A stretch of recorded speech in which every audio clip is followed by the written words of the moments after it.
میزان، جب ترازو قیامت کے دن اعمال کا لگے گا تو ان میں یہ کلمات بہت زیادہ وزنی ہوں گے، بہت نیچے جھکا دیں گے۔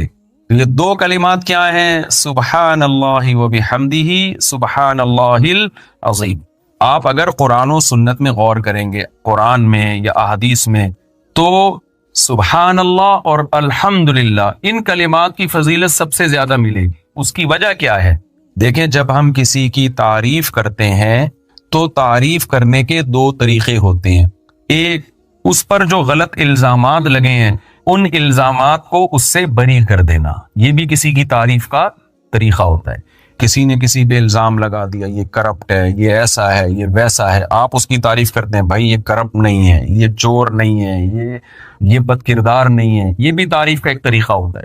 اور ایک طریقہ ہوتا ہے کہ اس کی طرف اچھی صفات کی نسبت کی جائے، یہ با کردار ہے، یہ سچا ہے، یہ طاقتور ہے۔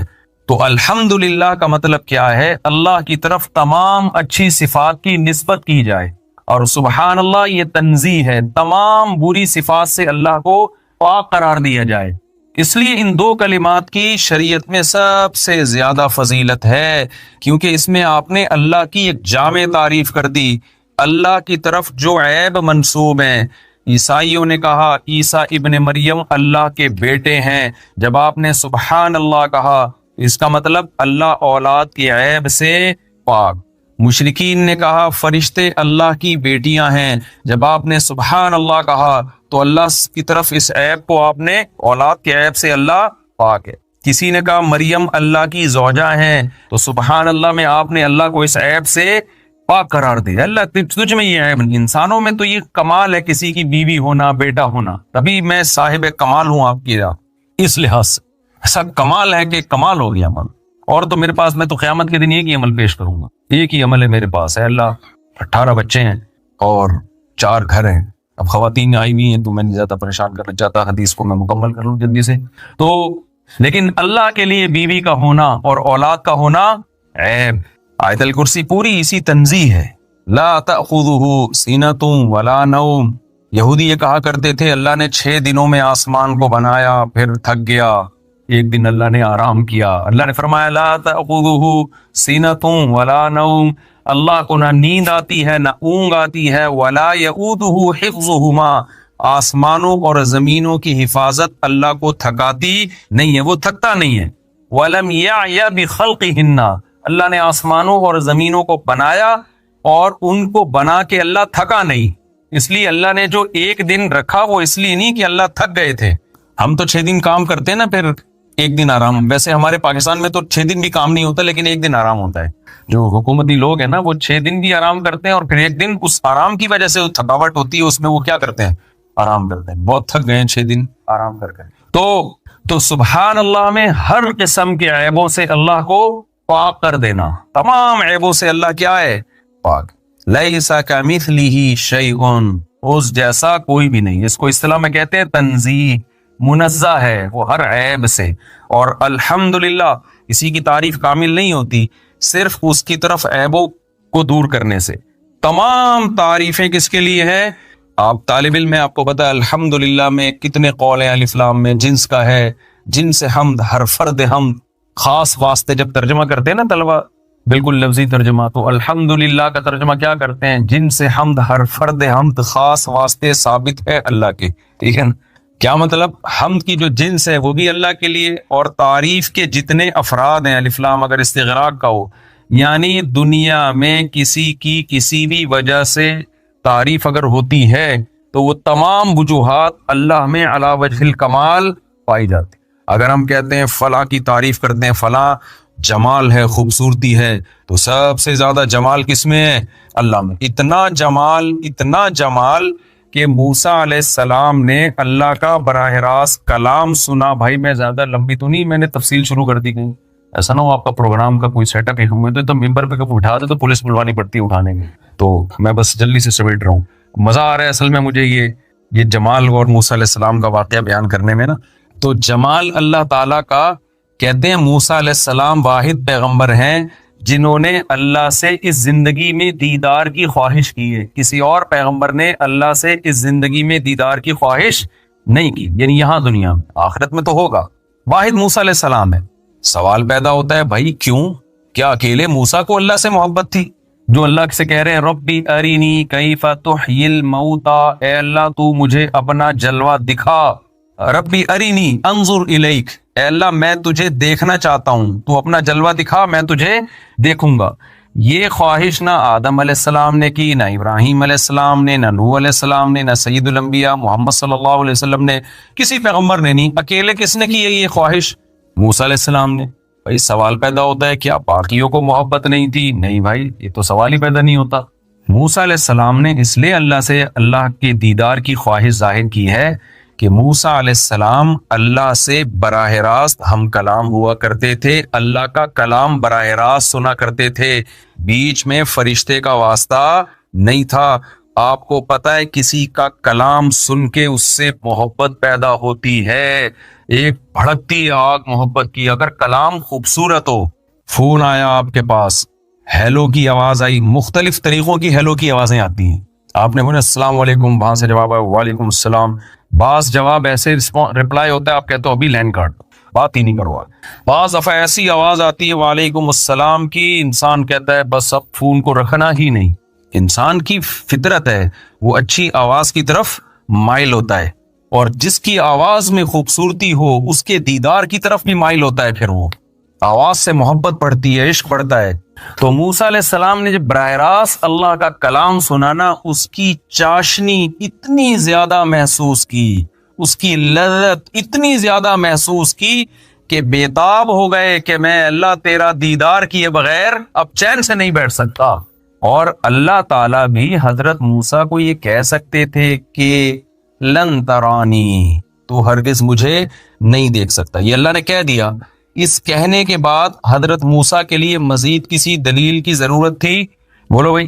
جب اللہ نے کہہ دیا، اللہ نے یہ بھی نہیں کہا لا ترانی کہ تو نہیں دیکھ سکتا، لن ترانی، it isn't possible for you to watch me or to see me. اب آپ انگلش میں کون سا صحیح لگے گا وہ آپ خود لگا دیجیے گا. اے موسیٰ یہ امپاسبل ہے، یہ نہیں ہو سکتا کہ آپ مجھے دیکھو. لیکن حضرت موسیٰ کی تڑپ کتنی زیادہ تھی، پیغمبر کے لیے اتنی دلیل کافی ہے کہ اللہ نے کہہ دیا یہ نہیں ہو سکتا. لیکن اللہ کو معلوم تھا کہ موسیٰ کی یہ تڑپ ختم نہیں ہوگی. وَلَٰكِنِ انظُرْ إِلَى الْجَبَلِ، اللہ نے عمل کر کے دکھایا کہ اس پہاڑ پر اپنی تھوڑی سی تجلی ڈالوں گا. فَإِنِ اسْتَقَرَّ مَكَانَهُ، اگر یہ ٹک گیا اپنی جگہ پہاڑ، فَسَوْفَ تَرَانِي، تم میں بھی ہو سکتا ہے آپ بھی دیکھ لو. کتنے کنٹریز ایسے ہیں، آپ تاریخ اٹھا کے دیکھیں، جو صحابہ کی تجارت میں ایمانداری دیکھ کر پورے ملکوں کے ملک مسلمان ہوئے ہیں. آج کوئی بتا سکتا ہے کہ وہ اس مسلمان کی ایسی اس نے ایمانداری دیکھی کہ اسلام قبول کر لیا؟ ایسے شاذ و نادر واقعات ہیں. ہمارے نبی صلی اللہ علیہ وسلم نے جب پہلی مرتبہ نبوت کا دعویٰ کیا مکہ میں، تو دیکھو آپ کے پاس دو عمل تھے پیش کرنے کے لیے. ایک اپنا صادق اور امین ہونا کہ میں سچا ہوں، جھوٹ نہیں بولتا، میں کبھی کسی کی امانت میں خیانت نہیں کرتا، یہ بھی عمل تھا. دوسرا آپ کا عمل تھا غار حرا کی عبادت، جو آپ ہمیشہ کیا کرتے تھے کہ آپ یہ بتا سکتے تھے لوگوں میں اتنا عبادت گزار ہوں، میں غار حرا میں عبادت کیا کرتا تھا، بتاؤ کیا میں جھوٹ بول سکتا ہوں؟ تو لوگ کہتے کہ نہیں. لیکن آپ نے غار حرا کی عبادت کو پیش نہیں کیا، آپ نے اپنے کیریکٹر کو پیش کیا ہے، کردار کو پیش کیا ہے کہ 40 سال کے عرصے میں کبھی ایسا نہیں ہوا کہ میں نے کسی سے پیسے لیے ہوں اور ٹائم پہ واپس نہ کیے ہوں، یا کسی نے مجھ پر اعتماد کر کے امانت رکھوائی اور میں نے اس میں تھوڑی سی بھی خیانت کر دی ہو. 40 سال میں میری زبان سے تم نے کبھی جھوٹ نہیں دیکھا. تو یہ کیریکٹر تھا جس کو پیش کر کے نبی نے دین کی دعوت دی ہے. اگر آپ کا کیریکٹر ٹھیک نہیں ہوگا، گورا کہے گا کہ یہ کمبخت جھوٹ بھی بولتے ہیں، 2 نمبری بھی کرتے ہیں، بولتے کچھ ہیں، دل میں کچھ اور ہوتا ہے. ملکی قوانین کو سب سے زیادہ اڑانے والے، دھجیاں اڑانے والے بھی یہی ہیں. تو وہ کیا سمجھے گا کہ مسلمان ایسے ہوتے ہیں، اس سے اسلام کا امیج دنیا میں خراب ہوگا. معاہدوں کی پابندی کا دیکھو، یہاں آپ معاہدہ توڑو گے نا، دنیا کی حکومتیں جو سزا دیتی ہیں وہ تھوڑی ہوتی ہے. اصل سزا کون دے گا؟ اللہ. قرآن میں کتنے مقامات پر اللہ تعالیٰ نے امتوں کے واقعات بھی سنائے کہ پچھلی امتوں میں اللہ تعالیٰ نے شعیب علیہ السلام کو بھیجا اپنی قوم کے پاس. شعیب علیہ السلام کو کیوں بھیجا؟ وہ قوم کیا کرتی تھی؟ ناپ تول میں کمی کیا کرتی تھی.